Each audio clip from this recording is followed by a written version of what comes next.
Hello everyone, welcome to the lab of law.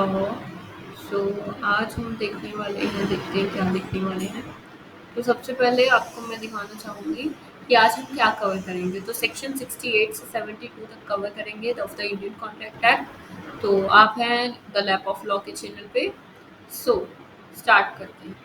क्या है quasi contract या constructive contract? Quasi contract भी कहा जाता है, कंस्ट्रक्टिव कॉन्ट्रैक्ट भी कहा जाता है। किसे कहा जाता है आगे पढ़ेंगे, यही तभी तो वीडियो है ये। सेक्शन 68 से 72 तक हम इसमें कवर करेंगे सारा का सारा। ओके, सो अब देखते हैं chapter 5 of certain relations resembling those created by contract sections। वही रिलेशंस जैसे कॉन्ट्रैक्ट में होते हैं। कॉन्ट्रैक्ट में टू पार्टी साथ में आती हैं, इसमें भी आती हैं। इसमें क्या होता है, वैसे ही रिलेशंस बन जाते हैं जो कॉन्ट्रैक्ट में बनते हैं। जो कॉन्ट्रैक्ट से में बनते हैं वैसे ही रिलेशंस बनते हैं। तो इसमें क्या है, 68, 69, 70, 71, 72 5 सेक्शंस हैं। इसको पढ़ेंगे डिटेल में। ठीक है, पहले हम पढ़ते हैं क्वासी कॉन्ट्रैक्ट्स का। सबसे पहले आप मुझे ये बताइए कि आपको स्टार्टिंग में मैंने बताया था कि क्वासी कॉन्ट्रैक्ट जो है उसका क्या था, एक और भी नाम था। क्या था बताइए कमेंट सेक्शन में, जल्दी बताइए, ये तो ध्यान नहीं है आपका। बट क्वासी कॉन्ट्रैक्ट, सबसे पहले क्वासी कॉन्ट्रैक्ट क्या होता है ये पढ़ते हैं। Certain relations resembling those created by contract. वैसे ही रिलेशनशिप इसमें होते हैं, बिजनेस रिलेशनशिप, कॉन्ट्रेक्चुअल रिलेशनशिप्स होते हैं जैसे कॉन्ट्रैक्ट के द्वारा क्रिएट किए जाते हैं वैसे रिलेशनशिप। लेकिन क्या है, it is not a real contract. Real contract नहीं होता at all in the sense of law. Quasi contract is created by law without enforceable agreement. बिना इन्फोर्सिबल एग्रीमेंट की क्या है, एक क्वासी कॉन्ट्रैक्ट बनाया जाता है। It is not based on the express or implied intention of the parties. Express या implied intention पे पार्टीज के बेस्ड नहीं होता है। It is created by law, law से क्रिएट किया जाता है। It is not created by offer and acceptance और बाय एग्रीमेंट। ऑफर या एक्सेप्टेंस के द्वारा इसे बनाया नहीं जाता या एग्रीमेंट के द्वारा भी नहीं बनाया जाता। क्यों भाई, हमने तो अभी तक पढ़ा था कि जो कॉन्ट्रैक्ट है वो ऑफर और एक्सेप्टेंस के बिना बन ही नहीं सकता, कंसिडरेशन के बिना भी नहीं बन सकता। तो इसमें कैसे बन गया? ये जो कॉन्ट्रैक्ट है वो लॉ बनाता है। Quasi contract is a obligation imposed by law on the grounds of principle of equity। Principle of equity, अब देखते हैं इसे क्या होता है principle of equity। According to this principle, no one should be allowed to unjustly enrich himself at the expense of others। आपने कहावत सुनी होगी, दूसरे के बंदूक पर सॉरी दूसरे के कंधे पर बंदूक रखकर गोली चला। वो काम ये नहीं करने देना चाहता। कैसे नहीं करने देना चाहता? No one should be allowed to unjustly enrich himself at the expense of other। किसी और के फायदा, किसी और से के खर्चे पे आप पैसा नहीं कमा सकते। करप्शन है वो, इसी का एग्जाम्पल है। ठीक है, इसलिए वो गलत है। डॉक्ट्रिन ऑफ पॉसी जो है वो सुप्रीम कोर्ट ने ले डाउन की थी। कब की थी?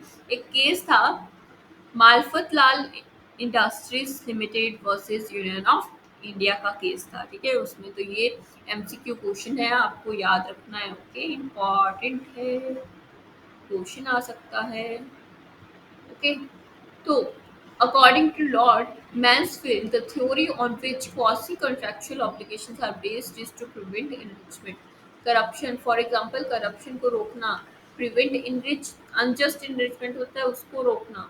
वो काम किसका है? क्वासी कॉन्ट्रैक्ट का। ओके, इस क्वासी कॉन्ट्रैक्ट इसीलिए इसको थ्योरी को डाला गया ताकि ये इन अनजस्ट इन्रिचमेंट को प्रिवेंट कर सके। ओके, अब टाइप्स है condition of quasi contract. Quasi contract है, उसकी क्या कंडीशन है, क्या टाइप्स है। ओके, सो इसमें क्या पढ़ेंगे हम। Section number 68, claim for necessity supplied to person incapable of contracting और ऑन हिज ओन अकाउंट। अपने अकाउंट पे भाई ऐसे कौन से पर्सन है जो इनकैपेबल है, अकाउंट कॉन्ट्रैक्ट कर ही नहीं सकते। हमने तो देखा है कि एवरीथिंग इज कॉन्ट्रैक्ट, हर चीज कॉन्ट्रैक्ट है। अब राशन की दुकान पे भी अगर आप खरीदने जाओ तो वो भी कॉन्ट्रैक्ट है। ट्रेन में ट्रेवल कर रहे हो, टिकट लेते हो, वो भी कॉन्ट्रैक्ट है।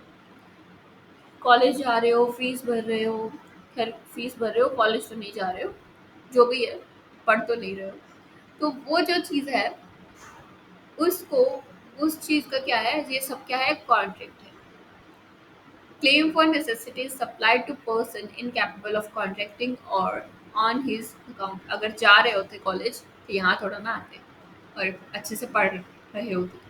If a person incapable of entering into a contract or anyone whom he is legally bound to support is supplied by another person with necessities suited to his condition in life, the person who has furnished such supplies is entitled to be reimbursed from the property of such incapable person। ओहो, बहुत भारी language है भाई, बहुत भारी।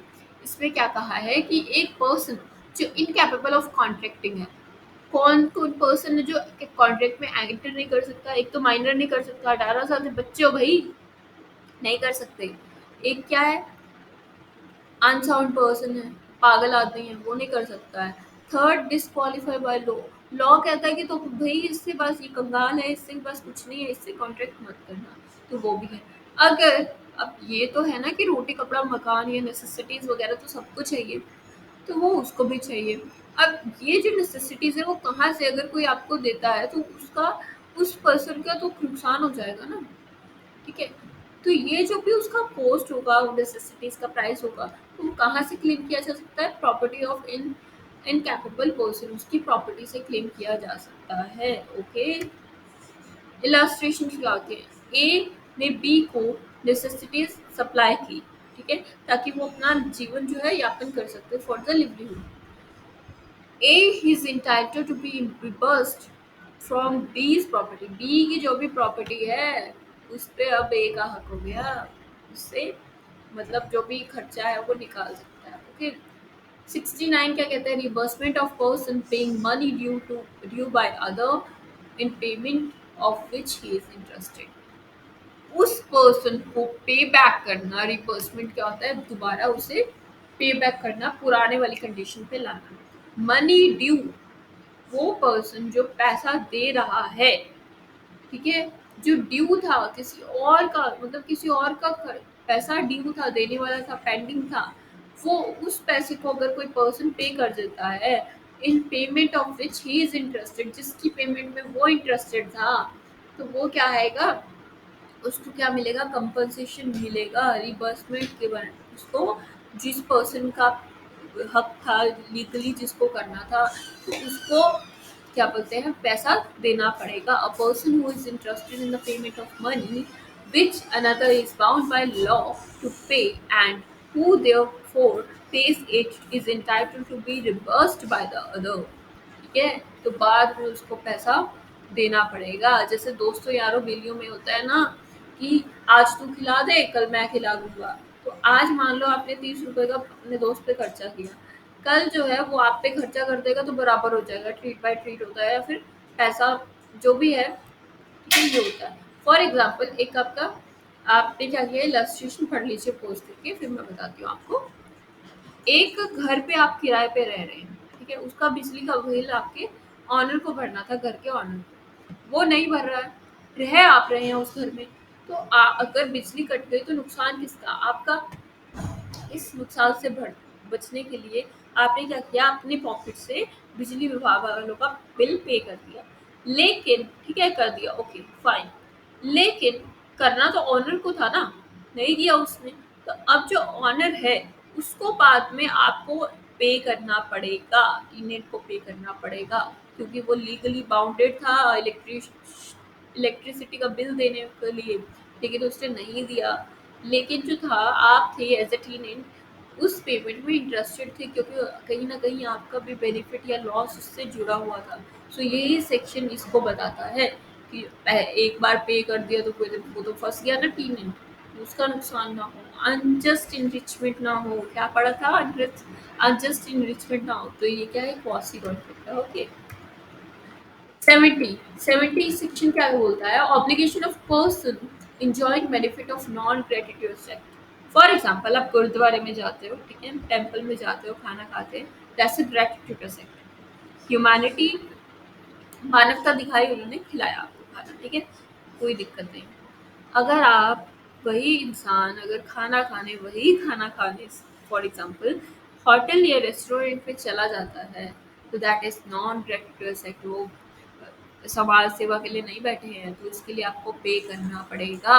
Enjoying benefit, जो भी person आपने खाना खाया है वहां पर, उसके लिए पे करना पड़ेगा। Where a person lawfully does anything for other person or delivers anything to him not intending to do it so gratuitously, and such other person enjoys the benefit thereof, the latter is bound to pay compensation to the former in respect of or to restore the thing so done or delivered। समझ आया?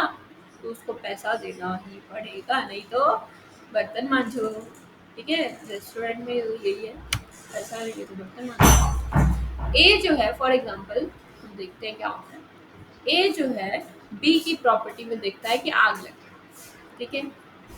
जो ए है उसको compensate करने का जरूरत नहीं है बी को। क्यों? क्योंकि ये ग्रेटिट्यूड सेक्ट था। बी ने मानवता दिखाई कि उसका घर जल रहा है, नुकसान हो जाएगा, इसमें क्या है, तो बी ने उसका क्या किया, ए ने क्या मतलब उसको फायर से बचाया। तो ये क्या ग्रेटिट्यूड सेक्ट है, मानवता के लिए बचाया। ठीक है। हाँ, ये है कि बी जो है वो खुश होकर क्या करे, कुछ भी इनाम दे सकता है, एज अ प्राइज दे सकता है, वो अलग चीज है। Okay. Responsibility of finder of goods. एक आपको क्या बोलते हैं, सड़क पर या रोड पर चलते चलते कुछ मिला, वॉलेट मिला समझिए, तो आपने उसको अपने पास रख दिया कि चलो ऐसे जहाँ इधर उधर पड़ा है किसी और का होगा, तो उसको आपने अपनी कस्टडी में ले लिया। Is subject to the same responsibility as a bail. Bailee आप बेल में पढ़ोगे, बेलर और बेली पढ़ेंगे। ठीक है। बेली क्या होता है, फॉर एग्जाम्पल बोरो करता है। फॉर एग्जाम्पल आपकी एक बुक है, आपका फ्रेंड आपसे लेके जाता है, तो वो जो लेके गया है आपका फ्रेंड, वो क्या है, बेली है, बोरो की है जिसने। आपको क्या है, बेलर है, आपने पैसा दिया है। ठीक है। जेलर सुना है, जो जेल का इंचार्ज होता है, आप उस बुक के इंचार्ज थे। ठीक है, वो चीज़ है। तो वही responsibility same, responsibility of finder of goods. ज़्यादा नहीं पढ़ना है हमें, छोटा छोटा पढ़ना है। Responsibility of finder of goods, जिसको भी पैसा मिला, जिसको भी पैसा मिला, उस गुड्स के फाइंडर की क्या रिस्पॉन्सिबिलिटी होगी, तो वही सेम रिस्पॉन्सिबिलिटी होगी जो बेली की होगी। एक वर्ड याद कर लीजिए और ये सेक्शन खत्म। सेक्शन नंबर 72 लास्ट सेक्शन रह गया इस वीडियो का, खत्म। Liability of person to whom money is paid. उस पर्सन की क्या लाइबिलिटी होगी जिसने क्या है, पैसा पे किया गया है, और थिंग्स डिलीवर्ड, या चीज़ें डिलीवर हो गई हैं बाय मिस्टेक और अंडर कोर्सन। कोर्सन आपने पढ़ लिया, इसकी डेफिनेशन डालिए कमेंट सेक्शन में। ठीक है, और बताइए कौन से सेक्शन में है ये। और बाय मिस्टेक, मिस्टेक भी आपने पढ़ा होगा। ठीक है, section number 22 I guess. Okay, तो मुझे करेक्ट कीजिए अगर मैं गलत हूँ तो। Liability of a person to whom money is paid. ऐसा हो सकता है, फॉर एग्जांपल आप यूपीआई पेमेंट करते हैं, आपके अकाउंट से 2 बार पैसे कट जाते हैं एक ही चीज़ के, तो वो जो शॉपकीपर है आपको पैसा वापस देगा। 2 बार डिलीवर हुआ है तो वो 2 बार नहीं रख सकता। मस्ट रीपे और रिटर्न इट। उसे रीपे करना पड़ेगा, अगर उस चीज़ को, कोई चीज़ है तो उसे वापस देना पड़ेगा। ठीक है। A person to whom money has been paid or anything delivered by mistake or under coercion must repay or return it। Illustration क्या कहता है, इलस्ट्रेशन कहता है ए रेलवे कंपनी, चलो आप ये पढ़ लेना, मैं छोटे वाला बताती हूँ। ए और बी ने क्या किया, सी से 30 टी से निकलता मेरे मुंह से, 100 रुपए उधार लिए। ठीक है। अब ए बेचारा क्या था, उसके पास पैसा आ गया, वो कहता चलो मैं सी को पैसा दे देता हूँ, 100 रुपए दे देता हूँ। बी को ये बात पता नहीं थी कि ए ने पैसा दे दिया। जो ए बी था उसने भी दोबारा सी को पैसा दे दिया। अब सी जो है उसके पास 200 रुपए चले गए 100 रुपए की जरूरत। ठीक है। तो अब जो सी है उसको रीपे करना पड़ेगा बी को।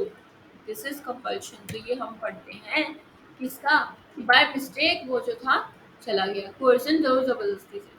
आपका जो कोई घर है उसे कब्जा कर लिया, वो क्या है, जोर जबरदस्ती कर लिया, तो वो गलत है। ठीक है, तो उसे रीपे या रिटर्न करना ही पड़ेगा, चाहे कोर्ट में जाए कैसे भी करवाए, वो अलग चीज़ है, रिटर्न करना पड़ेगा। ओके, तो कोर्ट ऑर्डर करेगी, कोर्ट भी तो ऑर्डर सेक्शन स्पीक ही करती है, ऐसे थोड़ा ना करती है, तो वही चीज़ें रिटर्न हो जाएगा। So I hope you enjoyed this video. फटाफट अपने क्या करते हैं, रिकॉल कर लेते हैं क्या पढ़ा आज में। हाँ, तो अब आपको पता है कौन से कॉन्ट्रैक्ट क्या होते हैं, ये पता है कंडीशंस क्या होती है, सभी सेक्शंस पढ़ लिए। अब इसको फटाफट रिवाइज करते हैं। ये था हमारा रिवीजन पेज। तो इसमें क्या है, claim for necessity supply to person incapable of contracting और हिज आउटकम। तो इसमें क्या है, जो भी नेसेसिटीज का पोस्ट है उसको क्लेम कर सकते हैं, ठीक है, किससे, इनकैपेबल पर्सन के जो भी प्रॉपर्टी होगी उससे मिल जाएगा, प्रॉपर्टी से मिल जाएगा हिस्सा, ठीक है। तो क्या है, रिबर्समेंट ऑफ पेइंग, सेक्शन 69 क्या है, reimbursement of paying money due to other on the payment of which he is interested. तो बाद में क्या है, उसको वापस देना पड़ेगा। वो देखा था ना हमने टीनेंट और किसका,